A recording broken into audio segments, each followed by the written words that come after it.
తాకట్లో ఉన్న మీ బంగారాన్ని విడిపించి ఆ రోజు ఆన్లైన్ రేటుకి కొంటాం. Sharma gold company. నమస్కారం, వెల్కమ్ టు సుమన్ టీవీ. నేను గీతాంజలి. ప్రస్తుతం మనతో పాటు శ్రీ విద్యా ఉపాసకులు, ప్రముఖ జ్యోతిష్య వాస్తు నిపుణులు శ్రీమతి జయప్రద గారు ఉన్నారు. వారితో మాట్లాడదాం. అమ్మ నమస్కారం. నమస్తే అమ్మ. శ్రీమాత్రే నమః. శ్రీమాత్రే నమః. మా సెప్టెంబర్ 7 రాహుగ్రస్త చంద్రగ్రహణం ఆందోళన ఉంది కొంత చాలా మందిలో. అయితే అసలు ఈసారి విశేషం గురించి మాట్లాడదాము. పట్టువిడుపు సమయాలు ఎలా ఉన్నాయి, నియమాలు జాగ్రత్తలు ఎవరు ఎలా ఉండాలి, ప్రభావం అంటే ఈ గ్రహణ ప్రభావం ఎవరి మీద ఎలా ఉంటుంది కూడా వివరించండి. తప్పకుండా అన్న. ఎందుకంటే మనకి చంద్రగ్రహణం గురించి చాలామంది సైన్స్ బాగా డెవలప్ అయిపోయింది కదా. ఈ గ్రహణాలు ఎందుకు పట్టించుకోవాలి, అసలు ఇవన్నీ ఏం కాదు, చాలామంది మన దగ్గర చూస్తున్నాం గ్రహణాలు, దానివల్ల ఏ ఇబ్బంది లేదు, సర్వసాధారణం అయిపోయింది. చంద్రమండలం మీదకి వెళ్తున్నాం, మనకి ఇంకే చంద్రగ్రహణం గురించి ఏంటి మీరు చెప్తున్నారు అని. కానీ మనం ఎలా ఉంటామో, మనం ఎలా బతుకుతామంటే మన పూర్వీకులు ముందే గ్రహించి పుస్తకాల్లో పురాణాల్లో రాశారు. ఒక గ్రహణం వస్తే ఎలా పాటించాలి, ఎలా ఉండాలి అనేసి. అంటే మన భవిష్యత్ తరాల్లో ఎంతవరకు వెళ్తారో ముందు, కానీ వాళ్ళు ఎంత ఊహించి రాకపోతే ఇవాళ మనం చెప్పుకోలేము ఈ వర్షాలు.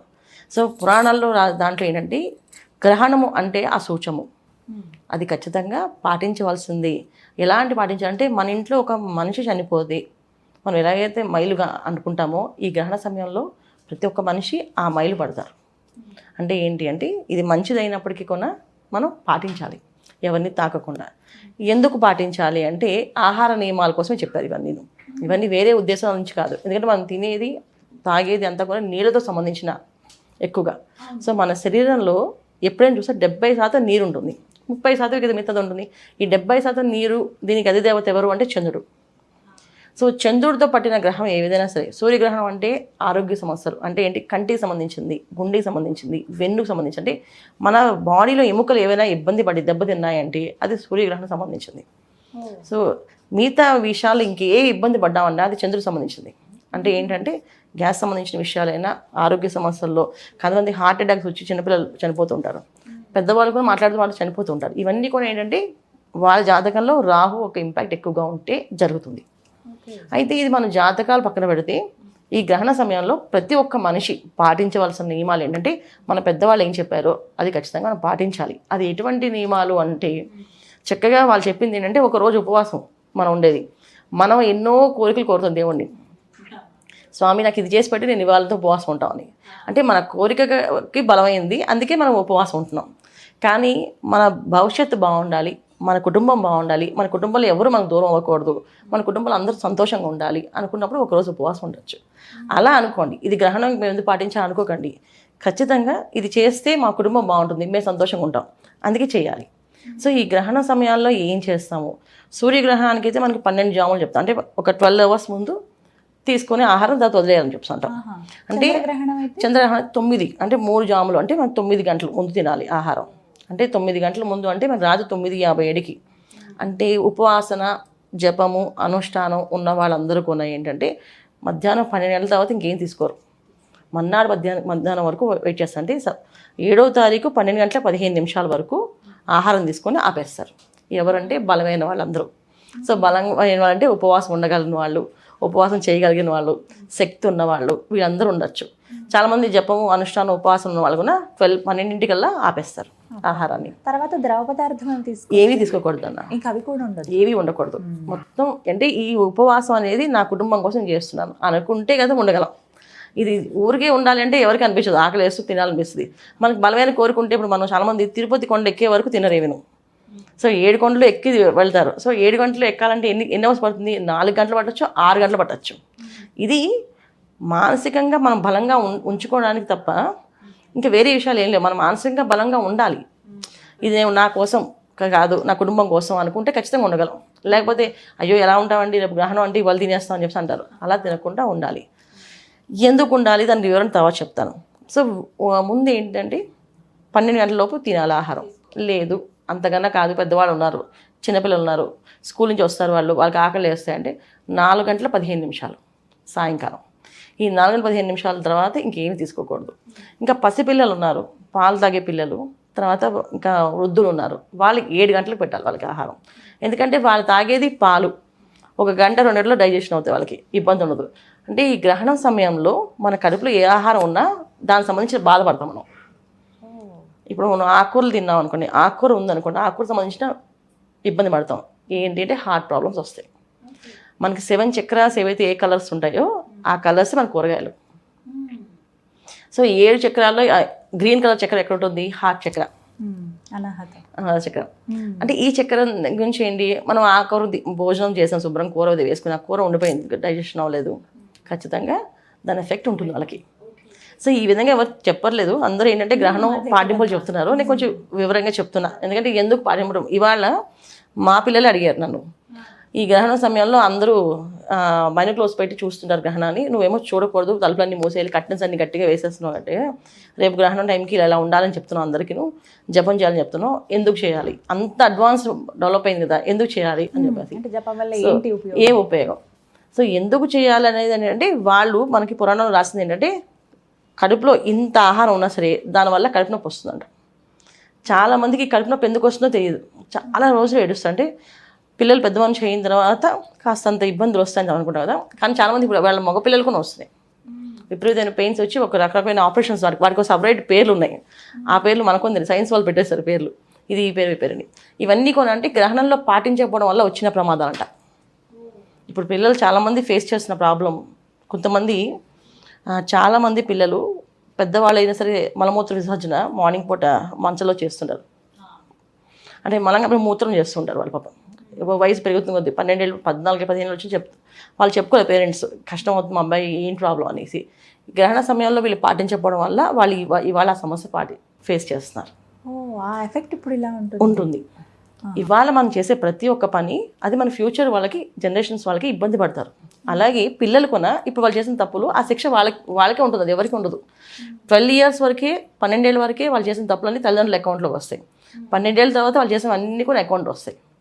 వాళ్ళు అనుకుంటే మేము చాలా పెద్దవాళ్ళం అయిపోయాము, ఇంత చిన్నప్పటి నుంచి మేము ఎవరికి తప్పు చేయలేదు, ఏ అన్యాయం చేయలేదు, కానీ మాకే ఎన్ని కష్టాలు, తెలిసి తెలియని తప్పులు ఇవన్నీ. అయితే ఇవన్నీ వివరంగా ఎందుకు చెప్పాల్సి వస్తుంది అంటే, వాళ్ళ పిల్లలకి కానీ పెద్దవాళ్ళకి కానీ చాలా మందికి విషయం తెలిస్తే కానీ చేయట్లేదు. అందుకని చెప్తున్నా, ఇది చేదస్తాం అనుకోవచ్చేమో కానీ, బట్ ఎందుకు చెప్పాల్సి వస్తున్న విషయం అంటే ఈ వివరంగా చెప్తేనే వాళ్ళు పాటిస్తారు, అందుకని చెప్తున్నా. సో అందుకని ఆహార నియమాల్లో పాటించాల్సింది, పెద్దవాళ్ళు ముసలి వాళ్ళు తినే ఆహారం ఏంటి, చాలా తక్కువ ఆహారం, వాళ్ళు ఉడికించిన పదార్థాలు తింటారు, అవి ఒక గంట 2 గంటల డైజెషన్ అయిపోతాయి. సో కరెక్ట్గా 9:57కి స్పర్శాకాలం అంటే ఏంటి, అక్కడ మొదలవుతుంది. అంటే మనం పట్టు స్నానాలు అంటాం కదా అందరం, ఆ టైంలో అందరూ పట్టు స్నానాలు చేస్తాం. స్నానం చేయాలి. ఎలా చేయాలంటే వేసుకున్న బట్టలతోటి వెళ్ళి స్నానం చేయాలి. ఇప్పుడు మనం ఎవరైనా చనిపోతే వింటాం కదా, వినగానే వెళ్ళి స్నానం చేస్తాం బట్టలతోటి, అలా అన్నమాట ఇక్కడ కూడా. సో వెంటనే ఏంటంటే పట్టగానే వెంటనే వెళ్ళి ఆ బట్టలతో స్నానం చేసి పొడి బట్ట కట్టుకోవాలి. చాలామంది తడి బట్ట కట్టుకొని చేయమని చెప్తాం, తడి బట్టతో ఏది చేయకూడదు. తడి బట్టతో చేస్తే అది ఇంకొక దోషం అవుతుంది, శారీరకంగా కాస్త అవస్థ పడతారు. తర్వాత ఆ తడి బట్టతో చేసేందుకు ఒక దోషం ఉంది వీళ్ళకి. సో ఆడవాళ్ళకి తడి బట్ట వేస్తారు, ఎప్పుడు కట్టుకోకూడదు, తడి బట్టతో ఎప్పుడు చేయకూడదు. అది ఎవరు చేస్తారంటే పూర్వ సువాసనలు చేస్తారు, వాళ్ళకి అది నియమం. కానీ సువాసనలకి అయితే అసలు తడి బట్టే ఉండకూడదు. అందుకని ఏంటంటే అందరూ ఏంటంటే స్నానం చేసేసి బట్టలు మార్చుకొని పొడి బట్ట కట్టుకొని ఎవరిని ముట్టుకోకుండా, మంచాలని సోఫాలని ముట్టుకోకుండా ఒక ఆసనం వేసుకొని కింద కూర్చోవాలి. ఒకవేళ కింద కూర్చోలేని వాళ్ళు ఒక కుర్చీ వేసుకొని కూర్చొని ఓం నమో భగవతే వాసుదేవాయ నమః అనే మంత్రాన్ని చేసుకుంటూ వెళ్ళాలి. ఏ మంత్రం ఎవరు చేసినా ఎవరికైనా ఇది ఓం నమో భగవతే వాసుదేవాయ నమః. ఎందుకంటే రాహుగ్రస్త చంద్రగ్రహణం అంటే రాహుతో సంబంధించిన చంద్రగ్రహణం ఇది. రాహుతో చంద్రగ్రహణం అంటే ఏంటి, మనకి రాహు అంటే ఏంటి, మనకి జనరల్గా ఒక మాయ, లేనిది సృష్టిస్తూ ఉంటాడు. అది ఉందని మన భ్రమలో వెళ్తుంటాం, దూరపు కుండలు నూనుపు అని చెప్పి వెళ్తుంటాం కదా, అలాగా లేని దాన్ని సృష్టించి ఆయన వెళ్తి చేస్తాడు. అలాగా మనము చంద్రుడితో ఉన్నాం కనుక తొందరగా లీనమైపోతాం ఏ విషయమైనా. ఇప్పుడు చంద్రుడిని ఎందుకు తీసుకుంటే చాలా పాజిటివ్ వైబ్రేషన్స్ ఉంటాయి, తర్వాత ఎవరితో అయినా ఈజీగా వాళ్ళు అల్లుకుని వెళ్ళిపోతారు. వాళ్ళకి చంద్రబలం ఎక్కువ ఉందనుకోండి, ఎవరు చూసినా వాళ్ళు ఎవరితోనే మాట్లాడగలుగుతారు, ఎక్కడైనా బతకగలుగుతారు. ఎందుకు అంటే నీరుతో సంబంధించిన, ఆ గ్రహానికి సంబంధించింది ఏంటంటే నీరుతో సంబంధం అది. నీరు మనం గ్లాస్లో పోస్తే గ్లాస్ మోడల్లోని, ప్లేట్లో పోస్తే ప్లేట్ మోడల్లో ఎలా మారుతారో వీళ్ళు ఎలా మారుతారు. సో రాహుతో చంద్రుడు కనుక మనకి వచ్చే సమస్యలు అనేది ఎలా వస్తాయి అనేది ఆర్థికపరమైన ఇబ్బందులు, తర్వాత ఆరోగ్య సమస్యలు, ఈ రెండు కూడా ఎలా వస్తాయి చెప్పలేము. ఇప్పుడు మన కూర్చున్న వాటర్ నెమ్మగా వస్తుంది, అది ఆటోమేటిక్గా వచ్చేస్తుంటుంది, ఆపలేదాన్ని. సో ఆపాలి అంటే దాంట్లో క్లాత్ వేసి బట్టేసి తుడిచినా తప్ప అవి ఆగదు. అలాగే ఒక ఫ్లో మాట.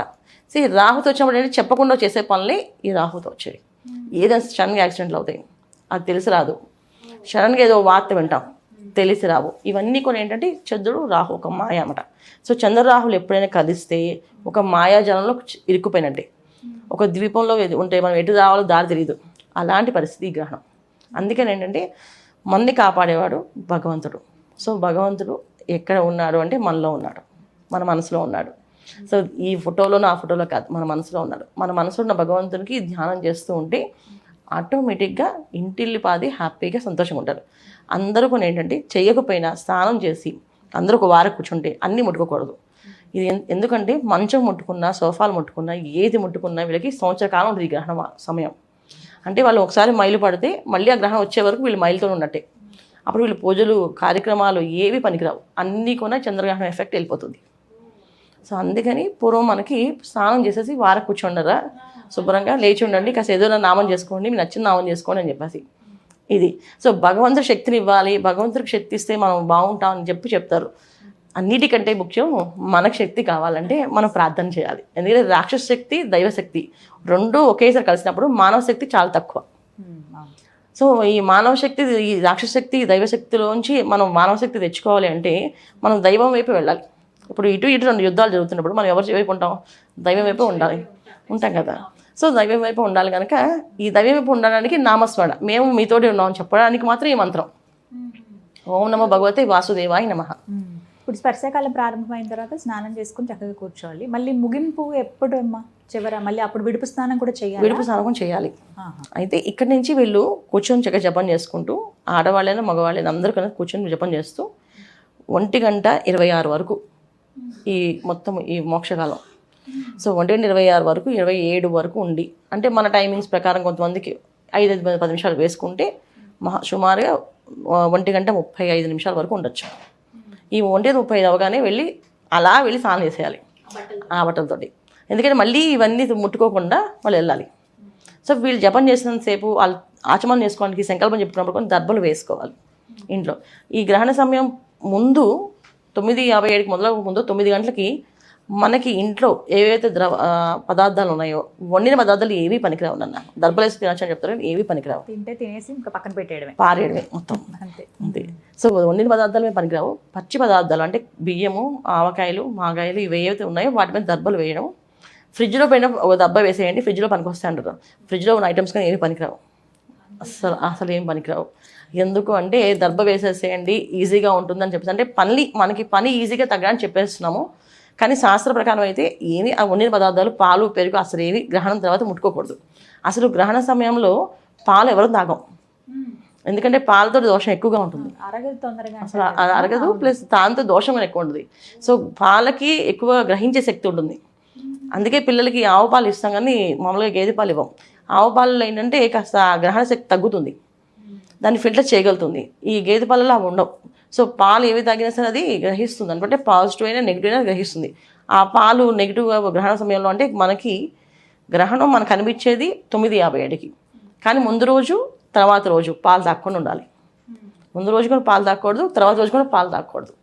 ఎందుకంటే వీళ్ళు గ్రహణం సమయంలో వాళ్ళకి సరిగ్గా నియమాలు పాటించకుండా అవే వండుతారు. అన్నిటికంటే ముఖ్యం ఏంటంటే అమ్మాయి గ్రహణం అయిపోయింది కదా అని చెప్పి పొద్దున్న వెళ్ళి హోటల్లో భోజనం చేయకూడదు, టిఫిన్లు చేయకూడదు.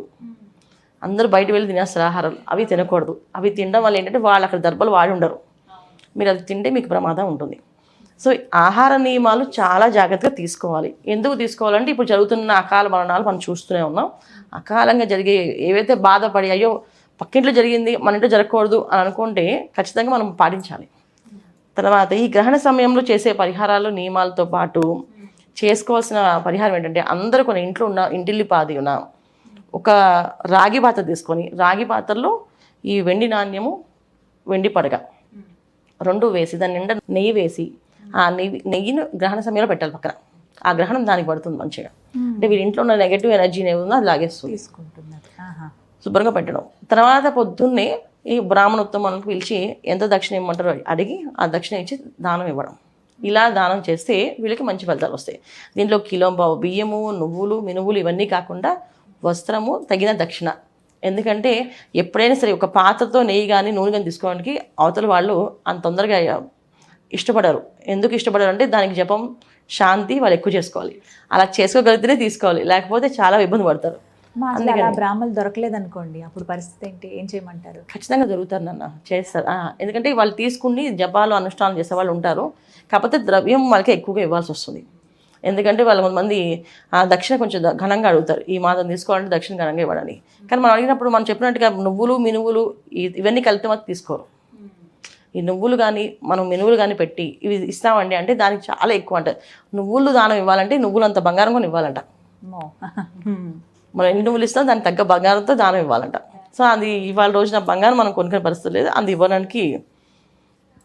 కానీ చాలా వరకు ఈ బంగారం దానం ఇస్తే వాళ్ళ ఇంట్లో ఉన్న కష్టాలు తీరిపోతాయి.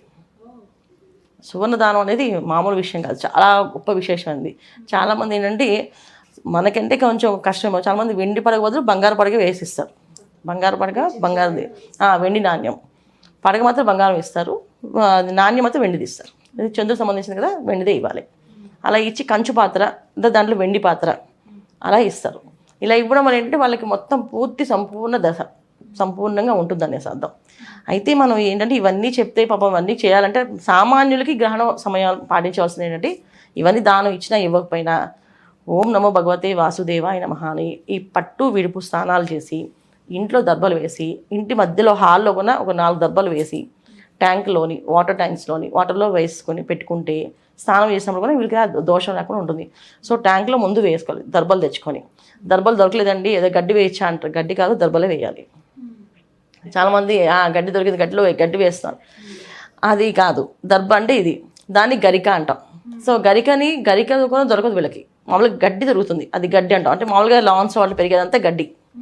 గరిక అంటే మన దర్బ ఎలా ఉంటుందో గరిక అలా ఉంటుంది. అది మన గణపతికి పూజ చేసేది, మనం దర్బగా వాడేది అది.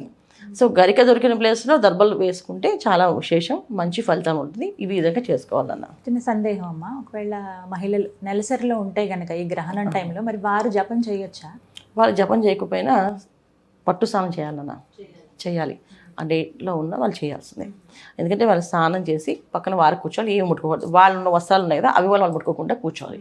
ఒక వస్త్రం పొడి వస్త్రం వీళ్ళకి ఇమ్మని చెప్పాలి, వాళ్ళు అవి కట్టుకొని కూర్చోవాలి. మళ్ళీ అయిపోయిన తర్వాత మళ్ళీ విడుపు స్నానం చేయాలి. మ్యాక్సిమం ఏంటంటే ఉండకుండా ఉండడం చాలా ఉత్తమం. ఉన్నారు అంటే ఖచ్చితంగా వాళ్ళు స్నానం చేయాలి, ఎందుకంటే వాళ్ళకి అనారోగ్య సమస్య ఎక్కువగా ఉంటుంది. అందుకని జాగ్రత్తగా ఉండాలి. అలాగే కడుపుతో ఉన్నవాళ్ళు ఆహారం కోసం మంచిల కోసం లేచి మంచిలు తాగాలనుకోకూడదు, ముందే తాగి పడుకుంటే మంచిది. తాగాల్సి వస్తే చేసుకుంటే చాలా విశేషం నాన్న, చాలా విశేషం. ఎంత విశేషం అంటే అసలు ఆ శిశువు జపం చేస్తుంటాడు మనతో పాటు. 5 నెలల నుంచి మనం ఏం మాట్లాడతామో వాళ్ళు వింటూ ఉంటారు, 6 నెలల నుంచి మనతో పాటు మాట్లాడుతుంటారు వాళ్ళు. కానీ అది మనకి వినిపించదు, కానీ వాళ్ళు ప్రతిదీ అంటారు, వింటారు, మాట్లాడుతుంటారు, చెప్తూ ఉంటారు. వాళ్ళకి భూమి మీద వచ్చి తల్లి పేగు తర్వాత ఈ బిడ్డది పేగు కట్ చేసే వరకు వాళ్ళు భగవంతుతో మాట్లాడుతుంటారంట. నన్ను ఎందుకు పుట్టిస్తున్నావు, ఈ ఇంట్లో ఎందుకు పుడుతున్నా, ఈ కారణం ఏంటి, ఈ రోజు నన్ను అన్ని నేర్పిస్తుంది, నాకు అన్నీ చెప్తుంది, ఏం చేయాలి నేను అని చెప్పి అన్నీ మాట్లాడుతుంటారంట. ఎప్పుడైతే ఆ బొడ్డు కట్ చేస్తామో అప్పుడు ఆగిపోతుంట, అప్పుడు వాళ్ళు మొత్తం మర్చిపోతారంట గత జన్మ వాళ్ళు ఏం చేసుకున్నారో ఆ జన్మ వల్లే ఇక్కడ ఉన్నామని చెప్పి వాళ్ళు తెలుసు అని నేను. అందుకని వాళ్ళు చేసుకుని అనుకోండి ఇంకా చాలా విశేషంగా వీళ్ళకి డెలివరీ అప్పుడు కాస్త అనుకూలంగా మారుతుంది. అయితే ఏంటి గ్రహణ సమయం ఎవరు చూడకూడదు అని చెప్పేసి నక్షత్రాలు తెలుసో తెలియపోయినా వాళ్ళకి పేర్లు ప్రకారం నక్షత్రాలు అనుకున్నా, పేర్ల ప్రకారం రాసి అనుకున్నా వీళ్ళు ఎవరో చూడకూడదు. అంటే అసలు గ్రహణాన్ని ఎవరో చూడకూడదు అన్న, ఈ నక్షత్రం వాళ్ళు చూడకూడదు, ఏ నక్షత్రం వాళ్ళు కాదు, ఎవరో చూడకూడదు. గ్రహణ సమయంలో ఏమి చూడకుండా ఉండడమే చాలా చాలా మంచిది ఒంటికి. ఎందుకంటే ఆ గాలి ఆ ఒంటి మీద పడకూడదు, గాలి పడకూడదు ఒంటి మీద. అందరూ ఏమనుకుంటారంటే ఏమవుతుంది అని చెప్పేసి మనం మైలు పడతామని అంటారు కదా, మైలు ఎలా పడతాం మనం, ఒకటే గాలి అందరినీ తగులుతుంది కనుక బయలు పడతాం. ఆ ప్రదేశంలో ఉన్నాం కనుక అందరం కలిసాం కనుక ఆ మైలు పడతాం అన్నమాట. అలా ఒక దేవాలయానికి వెళ్ళి ప్రదక్షిణాలు ఎందుకు చేస్తున్నాం, ఆ దేవాలయం ఉన్న పుణ్యం అంతా మనకు రావాలంటే ఎలా వస్తుంది, అక్కడ యంత్ర ప్రతిష్ఠ ఉంటుంది, దాని ఒక పాజిటివ్ ఎనర్జీ వస్తుంది, ఒక ఆరా పనిచేస్తుంది, ఆ ఆరా ఏంటంటే అందరికీ వస్తుంది, వ్యాపిస్తుంది. అందుకే వెళ్ళి ప్రదక్షిణాలు చేస్తే మాకు జరిగింది, మాకు బాగా జరిగింది చెప్తారు. ఎందుకు జరుగుతుంది అలాగా, కొన్ని అలా జరుగుతాయి ఖచ్చితంగా. ఇప్పుడు మన తిరుపతి ఖచ్చితంగా మెట్లకి వెళ్ళి వస్తే అందరికీ పనులు అయిపోతాయి కదా. ఎలా అయిపోతాయి అంటే ఒక్క సెకండ్ దర్శనం అయింది, ఇలా అయితే వాళ్ళు తీసేస్తారు, తెచ్చేస్తారు మనుషులు. అయినా సరే వాళ్ళకి చాలా బాగా జరుగుతుంది. మాకు తిరుపతి వెళ్ళి వచ్చా మాకు అన్ని పనులు జరిగాయి అంటారు. ఎంతమంది చెప్పారు అలాగా. అంటే ఏంటంటే ఇక్కడ ఎనర్జీ ఆరా ఒకటి, అలాగే మనకి కాస్మిక్ నుంచి వచ్చే ఆరా ఏదైతే ఉందో నెగిటివ్ ఆరా అన్నమాట. ఈ గ్రహణ సమయంలో ఇది పాజిటివ్ ఆరా కాదు, నెగిటివ్ ఆరా. ఈ నెగిటివ్ ఆరాలని మనం ఒంటిపై పడకుండా ఉండడమే చాలా చాలా ఉత్తమం అనమాట. మనం తీసుకునే జాగ్రత్తలే తర్వాత మనల్ని మంచిగా ఉండేలా చేస్తాయని. 100%. అంటే రాహు అనేది మనకి ఎప్పుడు కొన్ని ఏంటంటే ఒక మాయ, మోసపోవచ్చు, మోసపడవచ్చు, లేకపోతే ఎవరైనా మోసం చేయాలని ఆలోచన రావచ్చు. మనం ఎందుకు తప్పు చేయకుండా అందరూ బతుకేస్తే మనం ఎందుకు మాత్రం ఎందుకు నిజాయితీగా ఉండాలి అని చెప్పి ఆలోచన రావచ్చు. అంటే ఒక దుర్మార్గులకు ఉండే ఆలోచనలు ఏవైతే ఉన్నాయో అవన్నీ వస్తాయి. అందుకే ఈ ఆరా పని చేయొద్దని చెప్పేసి ఈ గ్రహణ సమయంలో బయటికి వెళ్ళొద్దు అంటాం. ఎందుకు ఈ సమయము మనకి 6 నెలలు, అంటే దేవతలకి ఒక రోజు, మనకి సంవత్సర కాలం. అంటే వాళ్ళకి ఒక రోజు మనకి మన దగ్గరికి వచ్చినప్పుడు అది సంవత్సరం అయింది. అంటే అక్కడి నుంచి ఇక్కడ రావడానికి సంవత్సరం పట్టింది. అలాగే సూర్యగ్రహణం అంటే మనకి సంవత్సర కాలం, చంద్రుడు అంటే 6 నెలలు అంటాం. సో తొందరగా మూవ్ అవుతుంది అంటే ప్లానెట్ ఇది. దీన్ని 6 నెలలుగా వ్యవధిగా వేశారు మన పురాణాల్లో. అంటే మనవి వాళ్ళు వేసుకుంది ఏం లెక్కలు కాదు, ఇది పురాణాల్లో వేసిన లెక్కలే.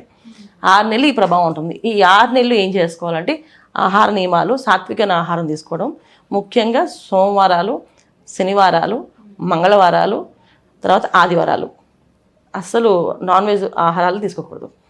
అది అంటే మాంసాహారాన్ని పూర్తిగా నిషేధించాలి. వీళ్ళు నిషేధిస్తే ఆరోగ్యంగా ఉంటారు. ముందు పాటించవలసిన పరిహారాలు ఇవి, తర్వాత మిగతా దానాలు ధర్మాలు తర్వాత రాశుల ప్రకారం. ఇప్పుడు ప్రతి ఒక్క మనిషి 6 నెలలు ఇవి మాత్రం 4 రోజులు ఖచ్చితంగా వారంలో తీసేసి మిగతా టైంలో సాత్వికమైన ఆహారం. ఎంత సాత్వికమైన ఆహారం అంటే మామూలుగా తినే వాటిలో మనం అల్లం వెల్లుల్లి వేసుకుంటారు కదా, ఇది కొంచెం తగ్గించుకొని వేసుకోవాలి. అప్పుడు వీళ్ళు చాలా ఆరోగ్యంగా ఉంటారు. చాలా అల్లం వెల్లుల్లి వేస్తే మంచి అదృష్టమైన యోగంగా వాళ్ళకి పుష్టి అని వస్తుందంటారు కదా, అది కనుక రాదు. దాన్ని కొన వెల్లుల్లి కలిస్తే అది మాంసాహారం కింద వచ్చేస్తుంది. అంటే మాంసం తింటే ఎంత ఫలితం వస్తుందో ఈ వెల్లుల్లి ఉల్లి తింటే కూడా అంతే ఫలితం ఉంటుంది. అందుకని తినొద్దని చెప్తాం. సో అల్లం కావాలంటే తినొచ్చు, అల్లం పచ్చిమిరపకాయలు ఇవన్నీ తినొచ్చు. అల్లం వేసుకున్న ఆహారం తీసుకోవచ్చు, కానీ ఇవి అల్లం వెల్లుల్లి కలిసిన ఆహారాన్ని తీసుకుంటే కూడా ఇబ్బంది. అందుకే సాత్వికమైన ఆహారాన్ని తీసుకుంటూ ఇప్పుడు కాదు, ఈ సమయం 7వ తారీఖు అయిందంటే అక్టోబరు, నవంబరు, డిసెంబరు, జనవరి, ఫిబ్రవరి, మార్చ్, ఉగాది వరకు మనకి జాగ్రత్తగా ఉంటే చాలా సంతోషంగా ఉంటారు. లేకపోతే మనం ఎటువంటి సిచ్యువేషన్స్ ఎదుర్కోవాల్సి వస్తుందో చెప్పక్కర్లేదు. అది చాలా సంతోషం. చాలా చక్కగా డీటెయిల్డ్గా ఎక్స్ప్లెయిన్ చేశారు అందరూ. అంటే సాధారణంగా ఎలా ఉంటుంది ఏంటి రాశులు ఇంతవరకే చూస్తాం, మనం చూడొచ్చా చూడకూడదు అన్న క్యూరియాసిటీ తప్ప వేరేది ఆలోచించాం. అవును. కానీ ఆ ప్రభావం ఎదుర్కొంటాం కాబట్టి మనం తీసుకోవాల్సిన జాగ్రత్తలు ఏంటి, ఆహార నియమాల విషయంలో చక్కగా వివరించారండి. ధన్యవాదాలు. నమస్తే అమ్మా. శ్రీమాత్రే నమః.